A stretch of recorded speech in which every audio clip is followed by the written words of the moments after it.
As majority of classes in CSULB are turned in person after COVID semesters, deaf and hard of hearing students reflect on the accessibility of distance learning as well as the transition back on campus. It was a struggle to be taking classes online because my internet kept on dropping, or the video gets really blurry, or perhaps the interpreter, their internet drops. And it was really hard to pin the screen of my interpreters, so we had to figure out a system to do that. So that was really frustrating.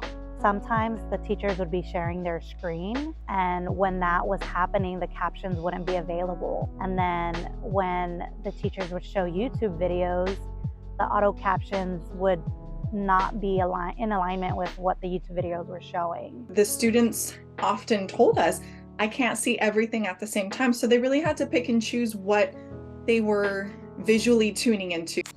Once a deaf or hard of hearing student expresses their class accommodation needs, a notice for caption media goes out to their professors, who then will contact the AIM Center under BMAC. AIM Center will get the process of captioning via ATS, who works with a third-party vendor in order to get the videos and content captioned and up on the professor's LMS website as soon as possible.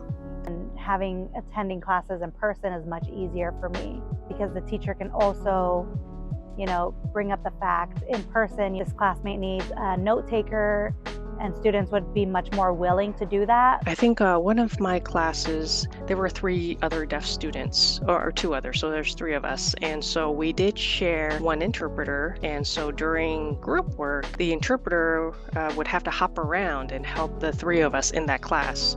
So we did miss some information. I did struggle with having people who were still required to wear masks because I do rely on lip reading on the lips, and I couldn't have done that.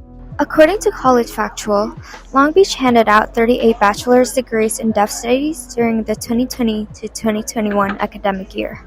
There was still heavy demand for online options in fall 2022, despite some technological issues persisting. Still quite challenging, but I think students are starting to fall into a groove with what works for them and what doesn't, and they're able to pick their classes based off of that. I would love to have some kind of student hub where there's a space they could gather either in person or online to reach out to each other, because often students are spread out amongst the colleges. They're not all contained within one. That's definitely on my to-do list for hopefully the near future. For services outside of BMAC, such as food options and the bookstore, some students felt employees are not as acquainted with interacting with deaf and hard of hearing individuals.